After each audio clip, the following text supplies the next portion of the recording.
Mason was the love of my life. We'd been together for 11 years, married for 6, and for a long time I truly believed nothing could ever shatter the bond between us. But sometimes the beginning of the end isn't a dramatic blowout fight or some earth-shattering betrayal. Sometimes it's just a text preview on a locked screen. That morning, like any other, I woke up earlier than Mason. As I was brushing my teeth in the bathroom, I saw his iPhone light up on the sink. A message popped up from a name I didn't recognize. "Can't wait for the weekend. The cabin wine and that pink lace set. I'm counting the hours." I froze. Not because the message was particularly bold, but because it was undeniably real. I stood there, toothbrush in hand, foam dissolving in my mouth, my bare feet growing cold against the tile. Behind the frosted glass door, I could hear water running as Mason showered, getting ready for work, as if it were just another ordinary day. And me, I couldn't tear my eyes off the screen as it faded to black. I didn't even need to unlock the phone. In that moment, what I felt wasn't shock. It was a crushing confirmation. I'd suspected it for a while. Lately, Mason had been using the last-minute business trip excuse, leaving me alone in our once cozy house on empty weekends. He'd started bringing his phone into the shower, something he never used to do. His laptop had a new, unfamiliar password, and those eyes that once looked at me with such warmth now merely glanced past me as if I were a painting on the wall he'd long grown tired of. I used to tell myself, "Don't be paranoid, Harper. Everyone gets tired after all these years. Don't make a scene over a look." But now I just wanted to go back in time and shake myself, screaming, "Stop being stupid." I mechanically washed my face, dried my hands, and did my makeup just like always. My hands didn't tremble. Instead, I felt a strange, unsettling emptiness, as if I had just stepped out of my own life and was watching it unfold from a detached distance. When I walked out of the bathroom, I saw Mason standing in front of the bedroom mirror, expertly tying his tie. He glanced at me and smiled, just like every other morning. Perhaps he hadn't realized that everything had already changed the moment I read that message on his phone screen. "This weekend I have a client seminar in Portland," he said, adjusting his collar. "I'll be home late on Sunday." I nodded, my voice flat, devoid of any emotion. "Don't forget to bring a thick coat. It gets cold at night there." I didn't ask about the message. I didn't ask who was counting the hours. I didn't want to interrupt the carefully scripted act he'd put so much effort into. Because in my mind, something else had already begun to take shape, and I wouldn't say a single word until it was finished. Mason always slept like a rock after his Thursday night tennis and 2 whiskeys. I knew that as well as I knew his right index finger unlocked his phone. That night, once Mason had passed out, the lingering scent of whiskey and shampoo still hanging in the air, I quietly took his phone. Gently, I tilted his hand onto the sensor. Click. The screen lit up and a chill crept down my spine, like the winter wind off the lake by the cabin where he once promised to build us a balcony. The message about the pink lace set was just the surface. What I found was an entire secret life he'd been living, one I had no idea about. Her name was Claire Donovan, not some naive 20-something. Claire was a sales rep for a medical device company, about 38 years old, living in Tacoma.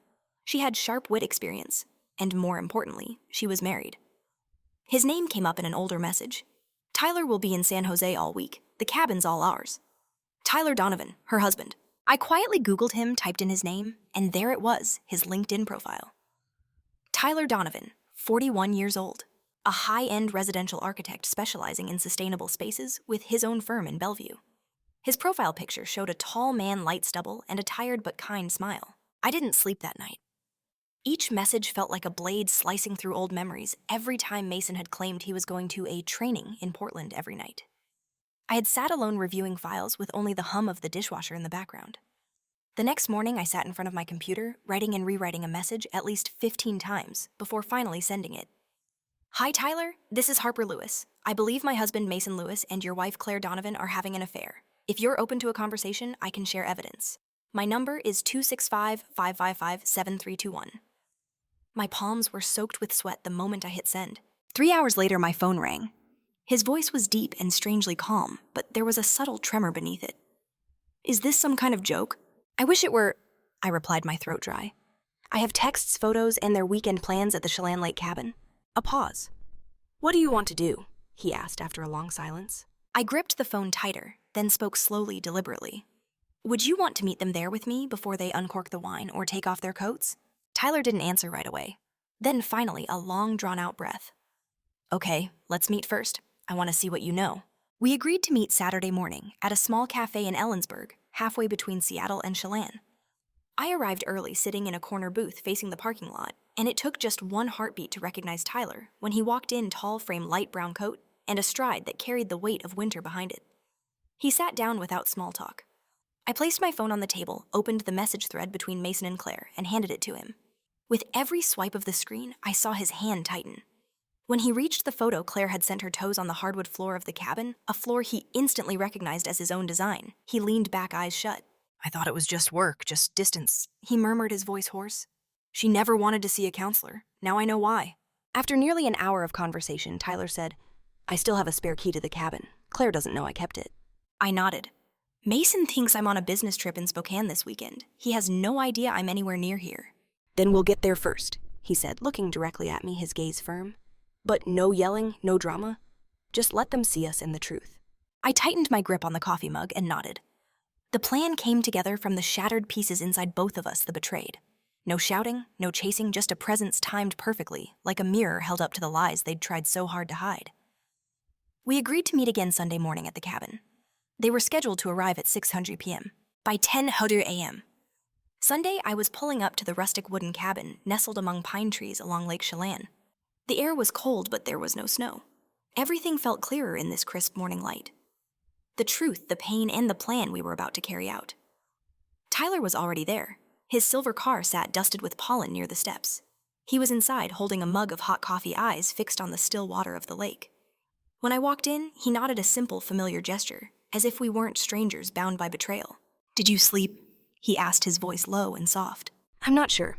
Maybe I closed my eyes for a few hours," I replied, setting my bag down on a wooden chair. "No, but I'm used to sleepless nights. Architects work best in silence."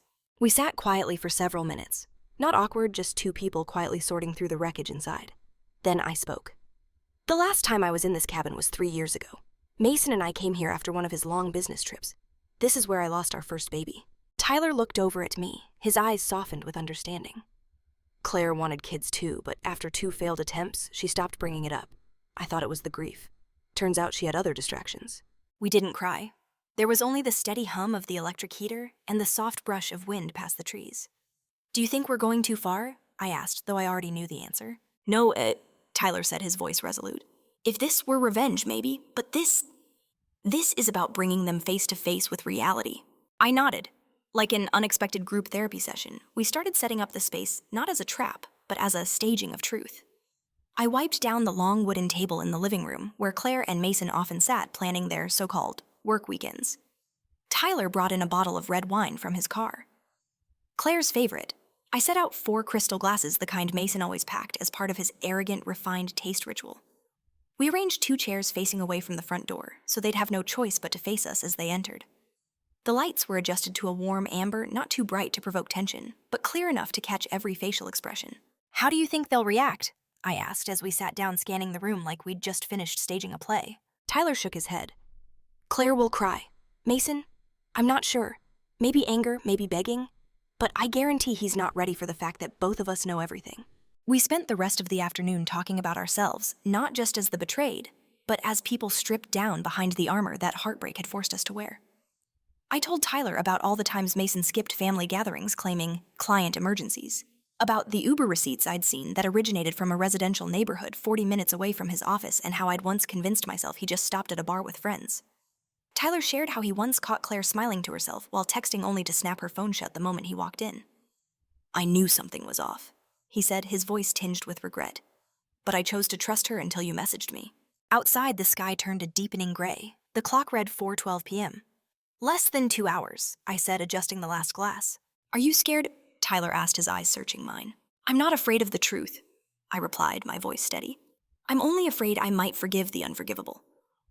He looked at me for a moment, then nodded. "I'll remember that." We stepped out onto the porch, standing together, as the stillness of the lake made time feel like it had stopped. 5:57 p.m. The air inside the cabin was tight, strung like a wire, ready to snap. Tyler and I sat silently in the living room, facing the entrance. 2 wine glasses rested on the table beside the bottle of red. Claire once called the only thing that makes a weekend feel special. On the armchair across from us sat a thick envelope filled with everything we needed: printed messages, screenshots, credit card statements, and a voice recording of Mason's assistant casually confirming Mason didn't have any meeting in Portland. We heard the crunch of tires on gravel in the distance. Tyler looked at me. I said nothing, just nodded. A black SUV pulled up to the steps. Mason stepped out first, leather jacket on, holding a suitcase and a gift bag. Claire followed, carrying a bouquet of pale pink tulips. They were laughing carefree as if arriving at some idyllic honeymoon retreat. The door opened. Claire entered first, her smile freezing instantly. Mason bumped into her back, then looked up just in time for our eyes to meet. Mason dropped the gift bag. Inside was a bottle of champagne. It rolled across the hardwood floor and shattered the strong smell of alcohol filling the room. Claire's mouth fell open, the flowers slipping from her hands, their petals scattering wildly like a visual metaphor of what had just happened, an illusion blown apart. "Welcome to your weekend getaway," I said, my voice light as a breeze yet carrying an undeniable edge. "We've prepared wine chairs and the truth." Mason stood frozen, his lips tightly pressed. Claire stepped back a half pace, her eyes darting to Tyler for help. "Harper, it's not what you think." Mason began, his voice a strained whisper. "It's not." I tilted my head, my gaze unwavering. "Then what about the texts? About the cabin, the wine receipts, and the Uber confirmation to her neighborhood? Are those not what I think either?" Tyler stood, his presence commanding. "And what about me, Claire? You said you were going to a seminar with a female coworker. You even texted 'Good night, miss you' before turning off your phone. Was I imagining that too?" Claire broke down, covering her face with her hands. "Tyler, please don't." "Don't what?" he retorted, his voice steely, unforgiving. "Don't stand here and face you. Don't hear the truth. Don't watch my wife cheating in the very house I designed with my own hands." I stood and took the envelope from the chair beside me, placing it on the table. "I didn't come here empty-handed," I said, my voice steady, unwavering. "I spent the last 48 hours gathering everything, call history messages, photos from the company wedding Claire and Mason both attended. The one Mason told me was just with the guys." Claire turned pale. Mason grabbed the envelope, flipped through a few pages, then threw it down after only seconds, his eyes bloodshot. "You were spying on me." I looked at him directly, my gaze holding his. "I was verifying the truth because I'd been suspicious for too long, and because you were so careful I had to be." Claire collapsed into a chair, her hair disheveled, tears streaming down her cheeks. Tyler didn't move toward her. He turned away, staring out the window as if he needed air. "Claire, how long?" he asked, still not looking at her. 7 months, she whispered, her voice barely audible. I felt a tight knot in my chest. Mason clenched his hands, stepping toward me as if to explain. "Harper, I was wrong, but that doesn't mean I stopped loving you." I stepped back, my voice clear and cutting. "If the love you're talking about is the kind that brings another woman to the same place where I lost our child, then you can keep it." The room fell into a heavy, suffocating silence. I looked at Mason one last time. "You can choose to leave now, or sit and hear this through. But if you think there's any chance for forgiveness, then you've completely misunderstood who I am." Tyler looked at Claire, then turned to me. "I need some air." I nodded. "So do I." We stepped out onto the porch, leaving behind 2 people breaking apart in the ruins of their lies. Outside, Lake Chelan was still calm like it had been that morning, but for me, the wind had started to rise. We returned to the living room in silence. Claire and Mason were still seated, neither looking at the other. The air was thick, heavy with things left unsaid. I pulled a chair across from Mason. Tyler sat beside me, staring straight at Claire. No one spoke, not until I placed the second folder on the table. Only then did the atmosphere begin to shift. "Mason," I said, my eyes fixed on him. "Have you ever told Claire why we've kept separate finances for the past 6 years? He stiffened. "Harper, that's—" "I'll tell her." I cut him off, my voice firm. "Claire, maybe you didn't know, but Mason once racked up over $42,000 in gambling debt back in 2015. His parents quietly paid it off to avoid damaging his career. After that, I had to keep separate accounts, not because of distrust, but because I saw firsthand how much he could hide." Claire turned to Mason, stunned. "You never told me that." "Because it has nothing to do with what's happening today." Mason snapped, his face flushed. "Doesn't it?" I tilted my head, my eyes locked on him. "You cheated on me and tried to justify it by saying I was too busy, too cold. But you forgot to tell your mistress that I've been the one carrying the financial load, paying this cabin's mortgage every month, while you were lying and playing cards with your old friends in Tacoma." Mason lowered his head, saying nothing. Tyler now turned to Claire, his voice a quiet storm. "And you, Claire.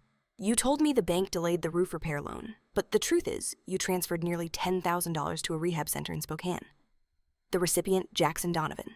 That's your brother, right?" Claire looked overwhelmed, her face pale. "I didn't want you to worry." "No," Tyler said, his voice steady but cold. "You didn't want to share the truth. You've been living 2 lives, one with me, one with Mason. And the worst part is both were built on secrets." The room fell silent once more. I nodded slightly, then said, This is the only thing you two have in common. You've never been honest with either of us. And even with each other, it's just polished versions of yourselves. Claire burst into fresh tears. I never meant for it to go this far, she sobbed. But you let it, I replied, my voice unwavering.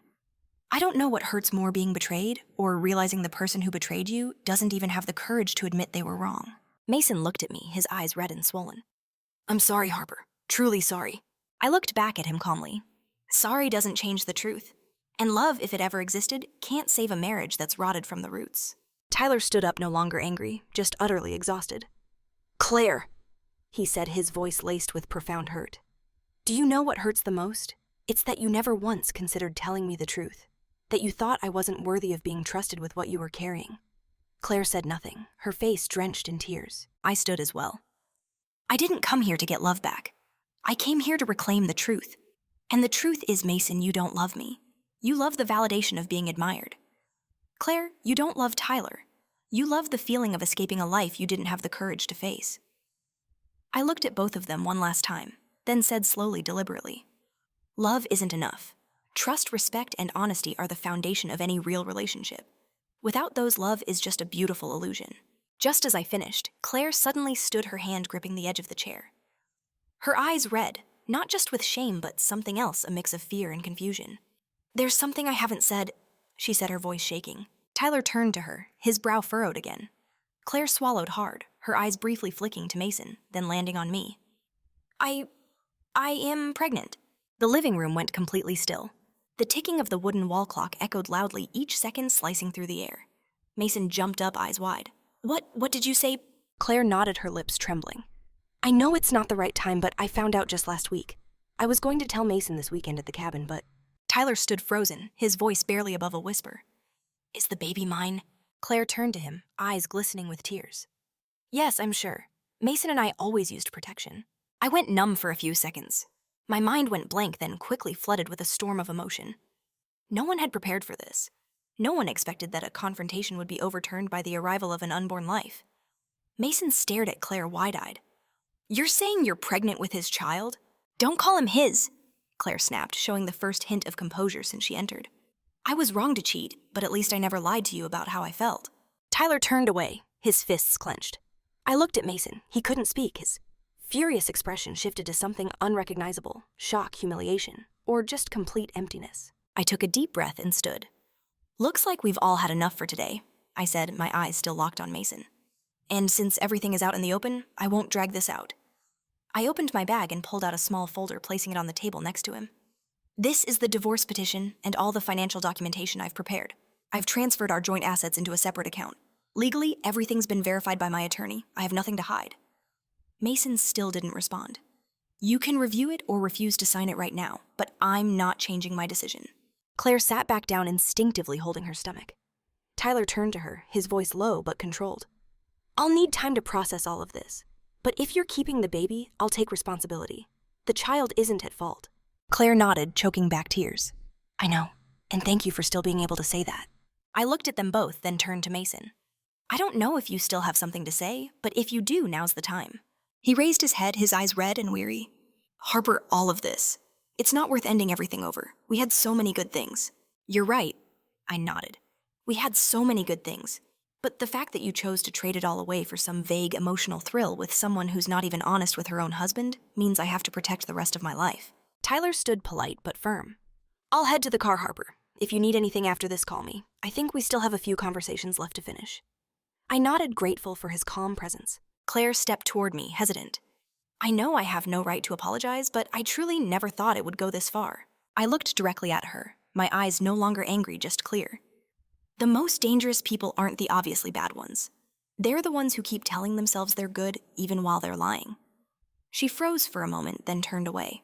I picked up the folder, pulled a pen from my coat pocket, and signed the bottom left corner of each page. When I put the pen down, I felt lighter than I had in years. Lighter because I no longer had to hold together a marriage that had already rotted. Lighter because I no longer had to pretend to trust someone who didn't deserve it. I looked up at Mason, the man who had once been my entire youth, the dream of a family I used to believe in. Good luck, Henty, I said. You're going to need more than that. Tyler and I left the cabin around 9:00 p.m.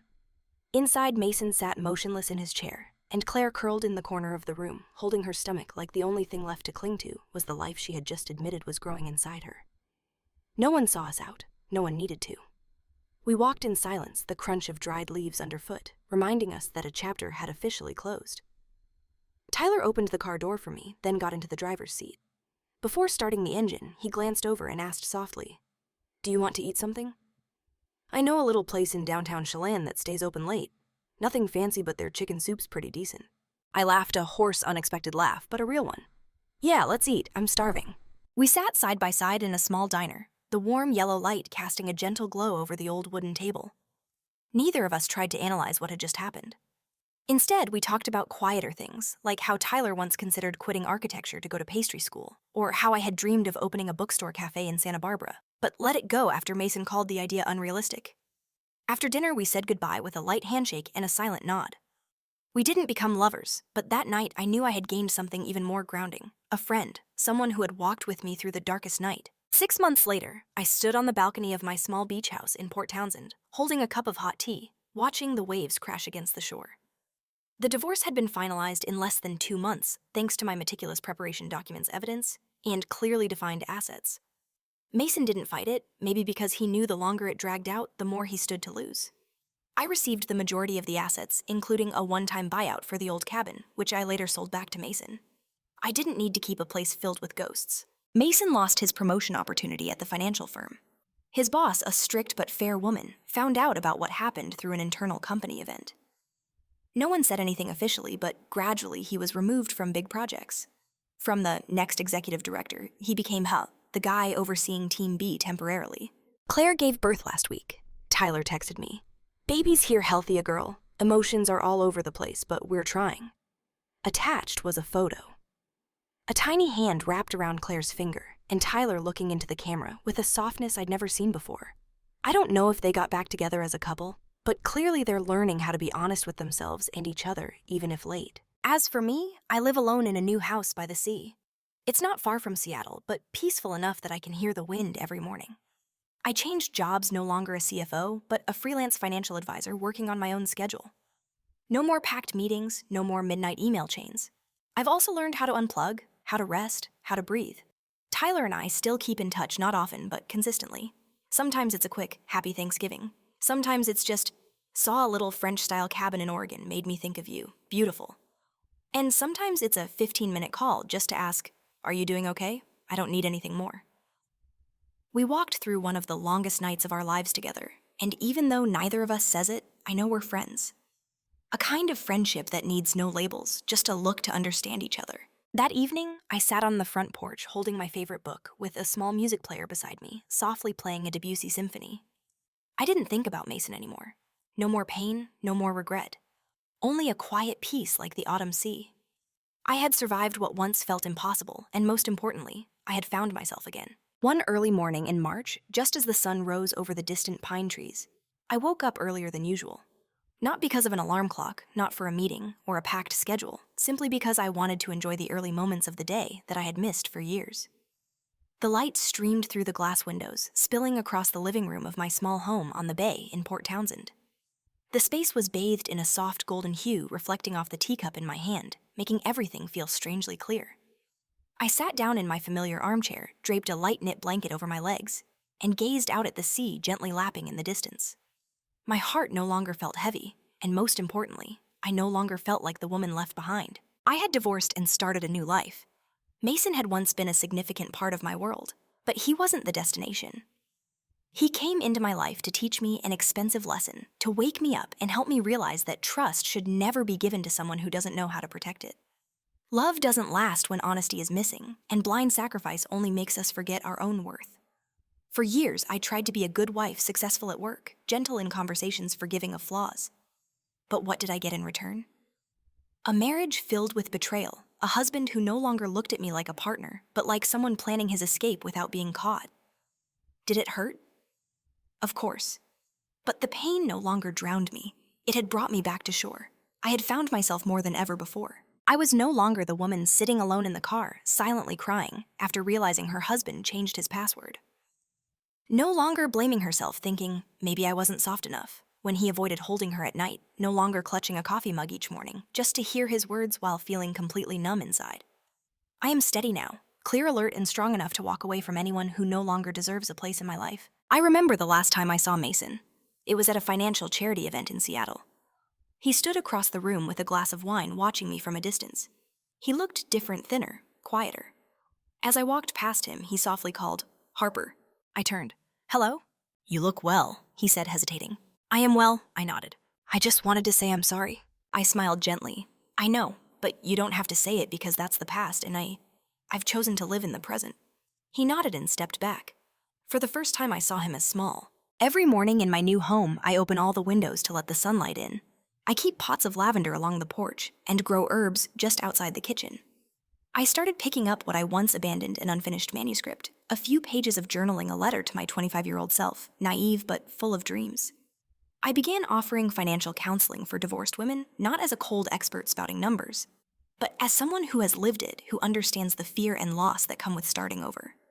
They trust me, and I know why, because I don't just speak with reason, but with a heart that's been broken and carefully rebuilt. Tyler still keeps in touch. These days he's busy with his baby, but once in a while he sends a message.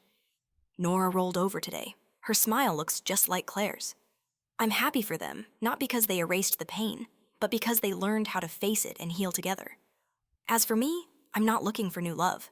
I'm not rushing into a relationship just to fill a void. I'm learning to love myself first, something I had forgotten for years. One weekend afternoon, I drove along the coastal road, playing an old playlist Mason used to call Too Sentimental.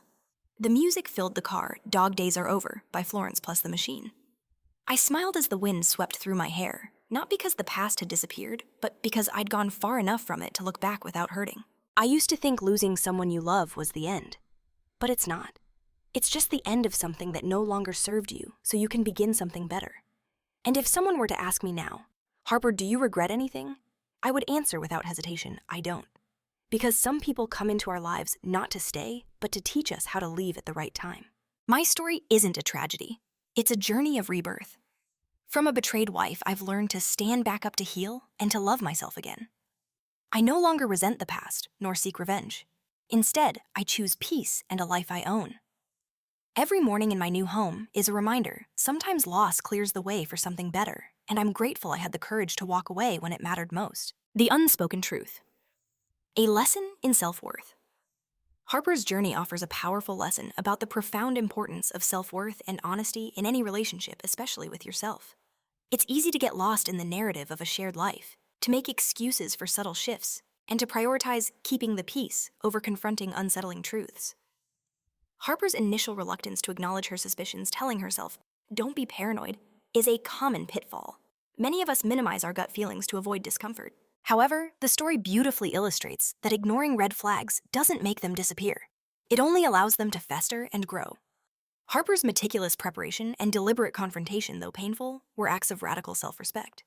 She didn't seek revenge. She sought reality and accountability for herself and for Mason and Claire. The most valuable takeaway is that true love, trust, and respect are foundational elements that cannot be compromised.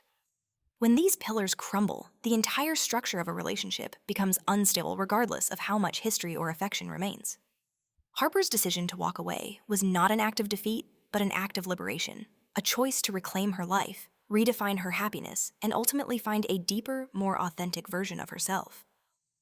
It teaches us that sometimes the greatest act of love is to choose ourselves, especially when others have shown they cannot be trusted with our hearts. What do you think of Harper's journey? If it were you, would you forgive or walk away like she did? Share your thoughts below, and don't forget to follow the channel for more meaningful stories about love, family, and resilience.